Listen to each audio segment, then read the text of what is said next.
Hey guys, I'm back. I'd like to talk to you guys about a really good movie that I just saw.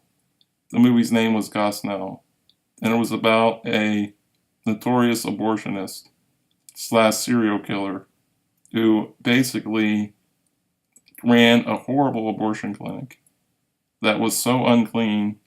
There was cat feces everywhere. Most of the place was just dirty. Stuff was like thrown everywhere. He was doing abortions that were illegal. He was doing late term, almost babies ready to be born abortions. And what he also did, which was the worst of it, is that some of these children were born alive and basically not he would snip their spinal cords and they would slowly die right in front of them. And there were numerous babies in which he did this to.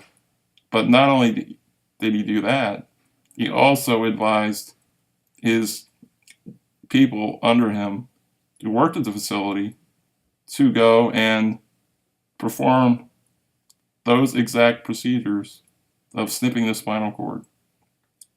So all this was happening, and there was not one inspector that inspected it for 17 years. 17 years, no inspections. Can you imagine if this was the case with any other medical field?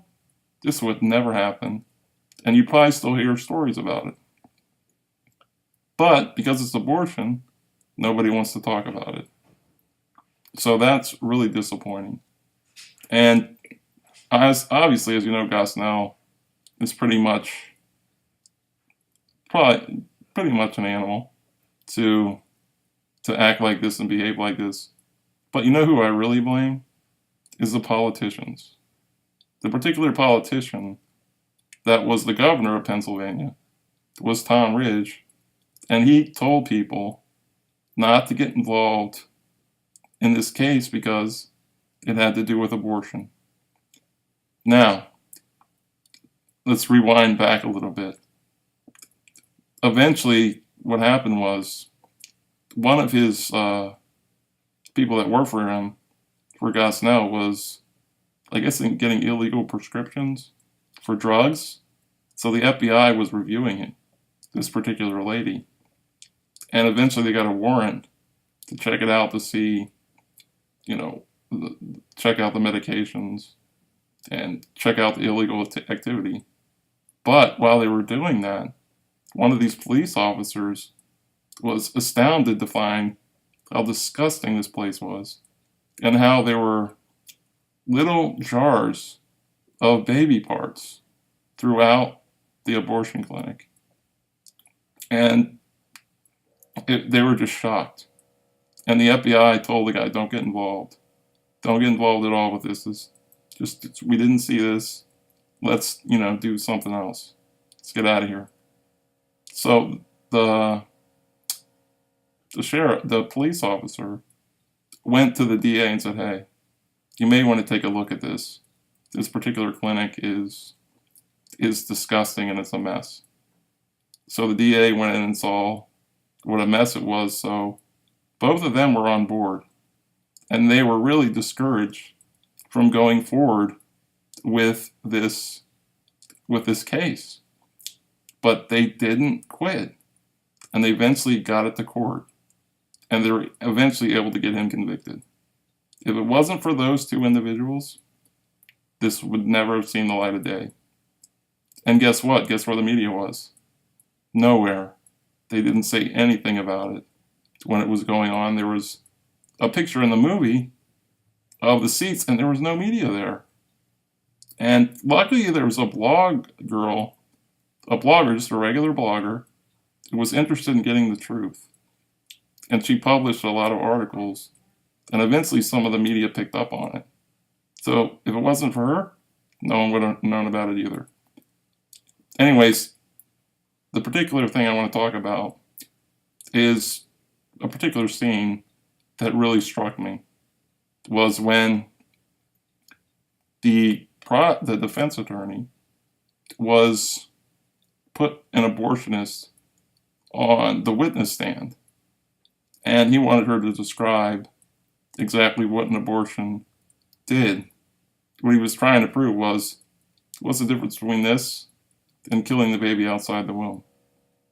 So anyways, what he would do was, he brought this big needle and said, this is the needle, and basically said, you inject this into the heart, and it stops the baby's heart. And then you use forceps, basically to rip the baby's limbs off. They didn't say it in those terms, but we knew that that's what that meant. And then another, they were talking about partial birth abortion, that you insert a hole in the brain, in the base of the skull, and suck out, as the lady said, gray matter, which the prosecutor, the defense attorney said, rightly said, you mean the brains. He was trying to prove his point, but what he was doing was exposing how brutal abortion really is. And one of the things I thought it helped the pro-life case, and this is the reason why Planned Parenthood doesn't want these regulations, because it exposes what abortion really is. And I believe that if most people knew what abortion looked like, they wouldn't be for it. I also would like to tell those that may have had abortions that there is hope and there is healing. God is very merciful, and He'll help you heal and forgive you. So I don't want to judge anyone that's had one, but I would like to reach out to them and say they are our resources.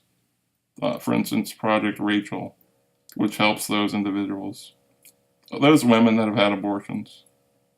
And for those that are contemplating abortion, I really would encourage you to really pray about it, to really know that this child is a gift from God.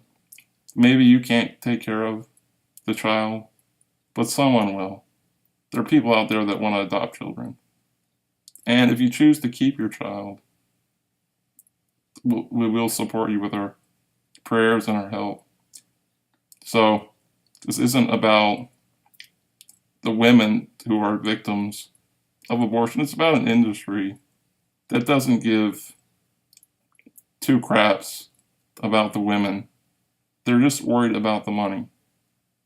That's why they get upset when people try to talk people out of abortions. It's taking away their money. And that's really sad to say, that this particular industry has so much power, this Planned Parenthood. But again, what this whole situation proves is, people say, oh, one person can't make a difference. Two people made a difference in this case. So there's always hope to do the right thing, no matter how many obstacles they went through. But one of the things I'd like to ask is, I can't believe that this is the only facility that does this. The reason why I say this, because every time we want to put common sense regulations in an abortion clinic, they get mad. And they say, oh, you're just pro-life trying to turn Roe v. Wade. No, we're just trying to make you accountable like any other hospital. So that's what we're trying to do. And they're not willing to even do that. And I've heard from several different people and sources that sometimes nail salons are regulated better than these abortion clinics. So I find that reprehensible, and I think something needs to be done about it. Even common sense pro-choice people, a lot of them were probably for these regulations just for safety. But we keep hearing the same slogans. Abortion is safe and legal. Is it really safe? I don't think so. But that's up to you. But I would like to say, congratulate those people that made that movie, stuck with it, and I like the video to when it comes out on DVD to go viral. And let's just get it out there and expose what these people are doing. And that's what I got to say. for today. And people may ask, well, you're not a woman. What the heck do you know? Well, I do know one thing. I'm a survivor of the abortion epidemic. I was born in 1976.